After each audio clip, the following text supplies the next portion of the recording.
News editor doctor Sarvesh Kumar Suyas, Kanpur संवाद news network. आज के राष्ट्रीय समाचार बुलेटिन में आपका स्वागत है। केंद्र सरकार कश्मीरी पंडितों को घाटी में सुरक्षा देने में नाकाम साबित हुई है, जिसके चलते पिछले दिनों जम्मू कश्मीर में आम नागरिकों पर हुए हमले और कश्मीरी पंडितों का फिर से निशाना बनाने की घटनाओं के बीच 115 कश्मीरी पंडितों ने कश्मीर से पलायन कर दिया है। ये सभी सरकारी कर्मचारी हैं जिन्होंने परिवार के साथ जम्मू में रहने का फैसला किया है। उड़ीसा सागर तट पर तूफान जोवाद ने तबाही मचाना शुरू कर दिया है। तट पर गहरा दबाव का क्षेत्र बनने से तूफान की आहट हो गई है। मछुआरों को समुद्र तट से दूर चले जाने की सलाह दी गई है। 4 दिसंबर को यह आंध्र के तट से टकराएगा। इसके टकराते ही देश के कई हिस्सों में तेज बारिश हो सकती है, जिसके बाद ठंड बढ़ेगी। उधर आंध्र में तिरुमला पहाड़ी पर भूस्खलन होने से तिरुपति बालाजी का रास्ता बंद हो गया है, जिससे अनेक राज्यों में ठंडक बढ़ गई है।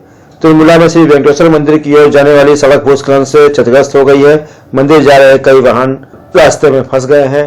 टीटीडी द्वारा रास्ता चालू करने के प्रयास किए जा रहे हैं। संसद में विपक्ष द्वारा किसानों को मुआवजा दिए जाने की मांग कर रहे करीब 700 किसानों की आंदोलन के दौरान हुई मौत के बाद किसानों के परिजनों को मुआवजा देने के मामले में केंद्र सरकार ने साफ किया कि उनके पास ऐसा कोई आंकड़ा या रिकॉर्ड नहीं है।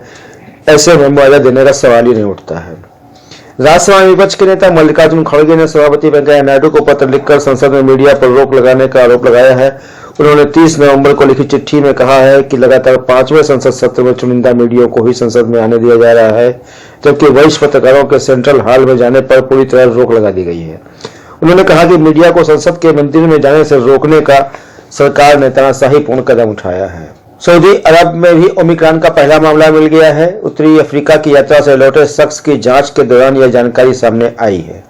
जीडीपी ग्रोथ में अहम भूमिका निभाने वाली खेती किसानी, जिसका 18% क्षेत्र होता है, बीते 10 तिमाही से 3% से ऊपर की विकास दर दर्ज कर रही है, जबकि देश के किसान आंदोलन में भी हिस्सा ले रहे हैं और उनके आंदोलन को बढ़ावा कुचलने का प्रयास किया जा रहा है, जबकि उसकी अपेक्षा उद्योग धंधों के में कृषि के मुकाबले काफी कमी आई है, जबकि उद्योग धंधों को सरकार तरह तरह के पैकेज से प्रोत्साहित भी करती रही है।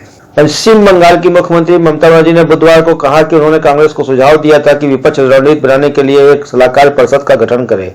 इसमें नागरिक समाज की प्रमुख हस्तियां शामिल हों, लेकिन यह योजना नहीं बनी। इसे अमल में लाना जरूरी नहीं समझा गया। ममता ने कहा कि चल रहे फासीवाद के खिलाफ किसी की लड़ाई के रूप में एक मजबूत वैकल्पिक रास्ता बनाना चाहिए, लेकिन अब यूपीए ऐसी कोई चीज रही नहीं गई है। अगर सभी दल एक साथ आ जाते तो भाजपा को हराना आसान होता। केंद्र सरकार ने सांसदों के लिए स्थानीय क्षेत्र विकास योजना सांसद निधि बहाल कर दी है। इसके तहत चालू वर्ष में 21-22 की शेष अवधि में सांसदों को अपने संसदीय क्षेत्रों के विकास कार्यों के लिए 2-2 करोड़ रुपए की राशि मंजूर की जाएगी। सांख्यिकी व कार्यक्रम क्रियान्वयन राज्य मंत्री राव इंद्रजीत ने आज लोकसभा में यह जानकारी दी। 2022 में सांसद निधि के 5 करोड़ सालाना आवंटित किए जाएंगे। विश्व के कई देश ओमिक्रॉन के खतरे से हलकान हैं। देश में भी सतर्कता बढ़ती जा रही है। जापान में बूस्टर डोज और पाकिस्तान में बूस्टर डोज देने की शुरुआत कर दी गई है। एयरपोर्ट से बस अड्डे तक जांच बढ़ा दी गई है। कई राज्यों ने स्वतंत्र तौर पर दिशा निर्देश भी जारी कर दिए हैं। इसी कड़ी में अब महाराष्ट्र ने भी कोरोना नियमों को सख्त करते हुए जोखिम वाले देशों से आने वाले यात्रियों के लिए कोरोना की RT-PCR जांच अनिवार्य कर दी है।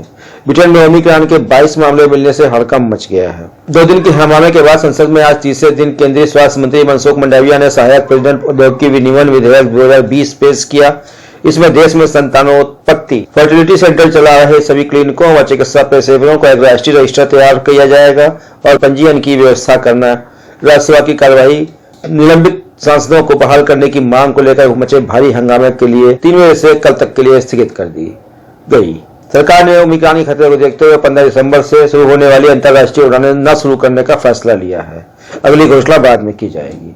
सरकार के नीति आयोग ने सुझाव दिया है कि जो जितना कूड़ा उत्पादन करेगा उस पर उसी अनुपात में संग्रहण शुल्क लगाया जाएगा। इसका आधार कूड़ा निस्तारण को बनाया जाएगा। स्थानीय निकायों को काफी कम कूड़े से जूझना होगा तथा इससे बेरोजगारों को रोजगार भी मिल जाएगा, ताकि कूड़े को सही जगह पर ठिकाना लगाया जा सके, जिसके लिए कबाड़ियों का सहारा लिया जाएगा। आज के राष्ट्रीय समाचार बुलेटिन में बस इतना ही। कल फिर मिलेंगे। धन्यवाद। शुभ रात्रि।